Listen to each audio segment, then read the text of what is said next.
تو اپنے لیے ہدایت اور اپنی اولاد کے لیے ہدایت ضرور مانگا کریں.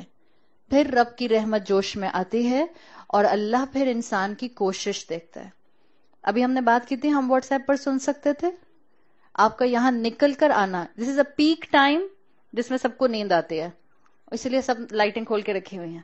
ورنہ ابھی رومانٹک ماحول بنائیں, آدھی قوم سو جائے گی. ہاں, اٹس اے پیک ٹائم جب آپ کا شوگر لیول لو ہو رہا ہوتا ہے, آپ کو نیند زیادہ آتی ہے, آپ کو بھوک زیادہ لگتی ہے, آپ کو تھکن زیادہ ہوتی ہے. آپ صلی اللہ علیہ وسلم نے کہا انما العلم بالتعلم, علم حاصل کرنے کے لیے خالی مسلمان گھر میں پیدا نہیں ہونا ہوتا. علم حاصل کرنے کے لیے خالی 5 وقت کی نماز بھی نہیں پڑھنا ہوتا. انما العلم بالتعلم, علم محنت سے, مشقت سے, قربانی سے حاصل ہوتا ہے. اور اگر ہم صحابہ کی زندگیوں کو دیکھیں اور اپنی یہ چھوٹی سی قربانی دیکھیں تو اس کو تو قربانی کہتے ہوئے بھی شرم آتی ہے. بٹ سم ہاؤ, بہرحال ہماری اپنی زندگیوں میں یہ ایک کوشش ہے اللہ کے راستے پر, اور اللہ نے آپ سب کا قدم جو اس راستے پر اٹھوایا ہے, یہ اس بات کی دلیل ہے اللہ آپ کے لیے خیر چاہتا ہے, اللہ آپ کو ہدایت کا راستہ دکھانا چاہتا ہے. قرآن میں آتا ہے قُلْ هَلْ يَسْتَوِي الَّذِينَ يَعْلَمُونَ وَالَّذِينَ لَا يَعْلَمُونَ, کیسے برابر ہو سکتے ہیں علم والے اور بغیر علم والے. تو اللہ سے دعا کریں کہ اللہ تعالی ہمیں اس علم کے راستے پر ہمیشہ قائم رکھے. صحیح, تو الحمدللہ یہ آپ کا انٹروڈکشن تھا. اب ہم اس سورت کی بلیسنگز پر بات کرتے ہیں. سورت الرحمن کے وہ فضائل, وہ بلیسنگز جو صحیح احادیث میں ملتی ہیں. سورت الرحمن کی 3 سے 4 بلیسنگز میں آپ کے سامنے رکھوں گی. اس سے پہلے کہ میں سورہ رحمان کی مین بلیسنگ آپ کے سامنے رکھوں, سب سے پہلی بلیسنگ کی شکل میں جو میں حدیث آپ کے سامنے رکھ رہی ہوں, یہ وہ حدیث ہے جس کو تمام اسکالرس, تمام آلموسٹ جو آپ کے مفسرین ہیں, جو صحابہ کے اور رسول اللہ صلی اللہ علیہ وسلم کی احادیث کی روشنی میں تفاسیر کرتے ہیں, وہ اس حدیث کو تمام صورتوں کے فضائل میں منشن کرتا ہے. یہ حدیث جو ہے یہ صحیح حدیث ہے, مستدرک حاکم اور مسند امام احمد میں آتے ہیں. امام الذہبی نے اس کو ایک جنیرک حدیث کے طور پر لیا ہے. ایک حدیث ایسی ہے, اس کو میں آپ کو بتانے سے پہلے سمپلیفائی کروں. اس حدیث کے اینگل سے محدثین کہتے ہیں کہ قرآن کی ہر سورت اپنی جگہ بہت اہم ہے. اس حدیث کو سننے کے بعد انشاءاللہ آپ قرآن کی کسی سورت کو انڈر ایسٹیمیٹ نہیں کریں گے.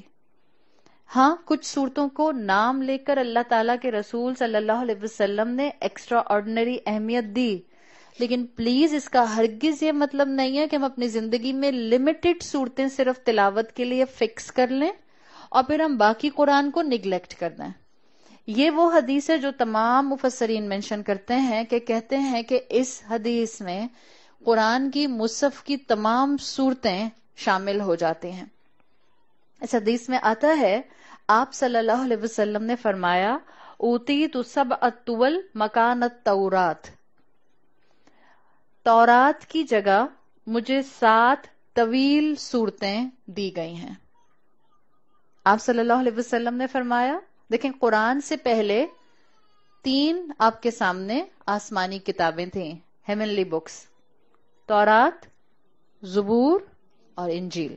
صحیح, تو آپ صلی اللہ علیہ وسلم نے فرمایا کہ مجھے تورات کی جگہ 7 سبع طول دی گئی ہیں. تو واو لام طول طویل صورتوں کے لیے آتا ہے. سورہ فاتحہ کو ہٹا دیا جاتا ہے اس لیے کہ سورہ فاتحہ جو ہے وہ آلریڈی احادیث میں بہت اہمیت رکھتی ہے.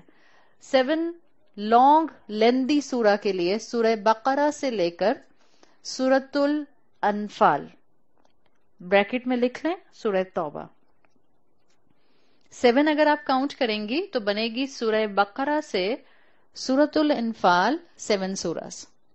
میں نے بریکٹ میں سورہ توبہ کیوں لکھوائی ہے, میں آپ کو آج یہاں پر اسی حدیث کے ریفرنس سے یہ بات مینشن کر دیتی ہوں تاکہ آپ کو آئندہ فیوچر میں آسانی ہو.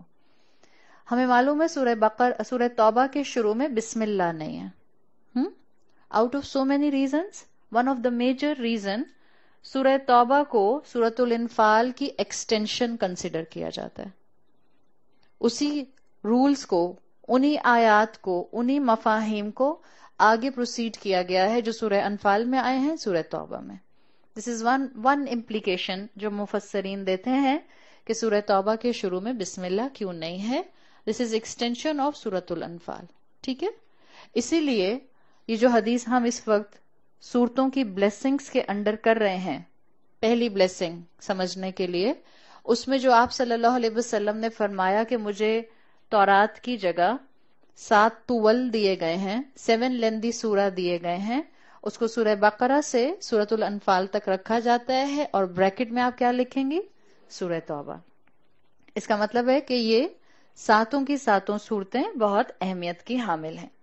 پھر آپ نے فرمایا وَأُوتِيتُ الْمَعِينَ مَكَانَ الزَّبُورِ، مجھے انجیل کی جگہ معین صورتوں کا حصہ دیا گیا ہے. دس معین از میم حمزہ یا نون. معین ہے، معین عین نہیں ہے، معین میم حمزہ یا نون. آپ نے فرمایا مجھے انجیل کی جگہ معین صورتوں کا حصہ دیا گیا ہے.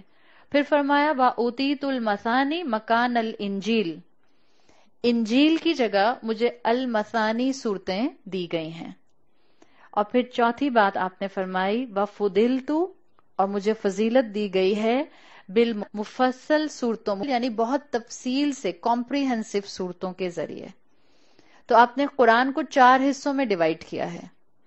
پہلی 7 صورتیں، پھر معین صورتیں، پھر معین کے بعد مثانی صورتیں، اور اس کے بعد مفصل کا حصہ جو آتا ہے آگے کی صورتوں میں. میں نے آپ کو 7 طوال کا بتا دیا جو سورہ بقرہ سے سورۃ الانفال تک آتا ہے. زبور کے اندر وہ صورتیں آتی ہیں جو سورہ توبہ کے بعد آتی ہیں. سورہ یونس سے شروع ہوتا ہے معین کا حصہ، سورہ یونس سے، اور یہ جاتا ہے سورہ فاطر تک. جنرلی آپ کو ان صورتوں میں جو آیات کا نمبر ملتا ہے اراؤنڈ 100. سورہ یونس سے معین صورتوں میں سورہ یونس سے سورہ فاطر، یہ دوسری کیٹیگری آ گئی. اور یہ کس کی جگہ پر دی گئی ہے آپ صلی اللہ علیہ وسلم کو؟ زبور کی جگہ دی گئی ہے.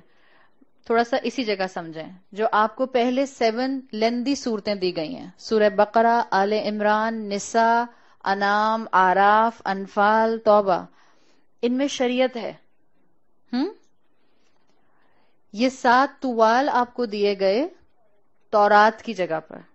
تورات میں رولنگز ہیں. سمجھ آیا دا کنیکشن بٹوین دیز 7 سوراز اینڈ دا تورا؟ تورات میں رولنگز ہیں، شریعت تھی، رولز تھے، ریگولیشنز تھے، احکامات تھے، اوامر تھے، نواہی تھے. تو وہ سارا ایسنس آپ کو شروع کی 7 صورتوں میں ملتا ہے. پھر آگے آتا ہے زبور. زبور میں داؤد علیہ السلام کی اللہ کی حمد کرنے کا آپ کو جو تھے وہ اس میں پریز ملتی تھی. سورہ یونس سے لے کر سورہ فاطر تک سکالرز کہتے ہیں آپ کو یہی مزاج ملے گا. اللہ کی حمد، اللہ کے نام، اللہ کی بہت سی قدرت کے آپ کو کرشمے نظر آتے ہیں.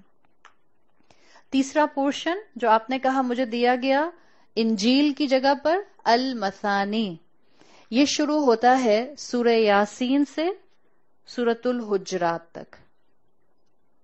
المثانی سورہ یاسین سے سورۃ الحجرات تک. ناؤ کم آن 4th پارٹ اس حدیث کے مطابق، جس میں آپ نے فرمایا وَفُضِلْتُ بِالْمُفَصَّل. یہ شروع ہوتا ہے سورہ قاف سے، قاف جو قینچی والی قاف ہوتی ہے، سورہ قاف سے سورۃ الناس تک.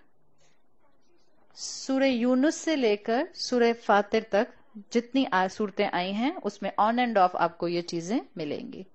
اس لیے کہ انبیاء کا ذکر ہے تو معجزات کا ذکر آتا ہے. ٹھیک ہے، 4th پارٹ سمجھ آ گیا. سورہ قاف سے شروع ہوگا اور سورۃ الناس تک جائے گا. یعنی پورا قرآن اہمیت کا حامل ہے. سورہ رحمان چاروں پورشنز میں کہاں آئے گی؟ 4th والے میں. سورہ قاف اور سورہ ناس کے درمیان میں سورۃ الرحمان آتی ہے. اور آپ نے فرمایا وَفُضِلْتُ بِالْمُفَصَّل کا، مجھے مفصل کے ذریعے فضیلت دی گئی ہے. تو جتنی یہ صورتیں ہیں سورہ قاف سے لے کر سورۃ الناس تک، مفسرین کہتے ہیں کہ ان کے اوپر اللہ کے رسول صلی اللہ علیہ وسلم کا یہ کہنا کہ مجھے تمام انبیاء پر ان صورتوں کے ذریعے فضیلت دی گئی ہے، یہاں آپ کو انڈیویجول، کلیکٹیو، انٹرنیشنل اور امت کے طور پر رولز کیا بنائے جائیں گے، یہ آپ کو سب یہاں ملتے ہیں. مفصل کا مطلب کیا ہے؟ کمپریہنسو، پروفاؤنڈ سوراز یہاں پر آتے ہیں. ٹھیک ہے، تو ایک تو یہ ہو گیا. ایک بلیسنگ سورۃ الرحمن کی جو جنیرک حدیث سے آتی ہے اور پورے قرآن کے اینگل سے ہے. دوسری بلیسنگ سورۃ الرحمن کی، دوسری بلیسنگ سورۃ الرحمن کی یہ ہے جو کہ صحیح مسلم میں ابن مسعود رضی اللہ عنہ سے روایت ہے. 4:30 ہو گئے ہیں، کل کریں انشاءاللہ. ٹھیک ہے، اچھا انشاءاللہ دوسری بلیسنگ سے شروع کریں گے. میں کوشش یہ کروں گی کہ انشاءاللہ میں ٹائم پر شروع کروں اور میں ٹائم پر ختم کروں. ٹورڈز لاسٹ ویک اگر مجھے محسوس ہوگا کہ ہمیں تھوڑا سا ٹائم چاہیے تو آپ کی تھوڑی سی ہمیں اس وقت کوآپریشن چاہیے ہوگی، لیکن ابھی اس کی ضرورت نہیں ہے. پلیز باہر نکلتے ہوئے ہم قرآن سن کر جا رہے ہیں. آپ سب کے دل میں قرآن کا نور ہے، بیٹھے رہیے، جو دعائیں آپ کو ملی ہیں وہ پڑھیے، پیچھے والوں کو نکلنے دیجیے اور اس کے بعد کھڑے ہوئیے گا. اور ایک چیز اور، پلیز یہ قرآن کی محفل کا ادب ہے کہ جب تک دعا اور کلوزنگ ریمارکس نہ ہو جائیں تو کھڑے نہ ہوا جائے. آئندہ سے مجھے امید ہے کہ آپ لوگ اس چیز کا خیال رکھیں گے. سبحانک اللہم و بحمدک، اشہد ان لا الہ الا انت، استغفرک و اتوب الیک. جاتے جاتے ایک چیز، انشاءاللہ کسی کا کوئی بھی سوال ہوگا تو آپ لکھ کر باہر ایڈمنسٹریشن کو دے دیجئے. میں نیکسٹ ڈے انشاءاللہ ان سب کا جواب مائک پر دے دیا کروں گی. اور ایک ریکویسٹ آپ سے یہ کرنی ہے، آپ لوگ خواتین تراوی کے لیے جائیں گی جو جا رہی ہیں، بالکل جیسے قرآن کی محفل کا، قرآن کی گیدرنگ کا ادب یہ ہے کہ جب تک کلوزنگ ریمارکس دعا کے نہ ہو جائیں نہ اٹھا جائے، اس لیے کہ آپ کو پورا ریوارڈ لینا ہے. اسی طرح سے اللہ کے رسول صلی اللہ علیہ وسلم کی حدیث کا مفہوم آتا ہے، گناہ نہیں ہے، ایک چیز بہتر ہونے کے اینگل سے بتا رہی ہوں، امت میں اتحاد اکٹھا کرنے کے لیے. آپ صلی اللہ علیہ وسلم کی حدیث کا مفہوم آتا ہے، جس نے امام کے پیچھے نماز مکمل کی اس کو پوری رات قیام اللیل کا ثواب ملتا ہے. I will request again، ہم سورہ رحمان پڑھ رہے ہیں اور پڑھنے جا رہے ہیں. ہم نے ابھی کہا ہے ہم نے کنیکشن رب سے بھی بنانا ہے اور مخلوق سے بھی بنانا ہے، اور ہم نے محبت سے اسلام کو آگے پھیلانا ہے، اخلاق سے پھیلانا ہے. جب آپ امام کے پیچھے نماز پڑھیں، آپ کو اس وقت وتر امام کے پیچھے اگر پڑھیں گی تو پوری رات کا ثواب مل جائے گا. وتر کے بعد بھی کوئی نوافل پڑھنا چاہتا ہے آپ پڑھ سکتی ہیں سحری سے پہلے تک، کوئی ایسی بات نہیں ہے. لیکن دلوں کو کھولیے، برداشت پیدا کیجیے، محبتوں کو پھیلائیے اور ایک دل کے اندر یہاں سے علم کی کیفیت کو لے کر جائیے. جزاک اللہ خیرن. السلام علیکم ورحمۃ اللہ وبرکاتہ.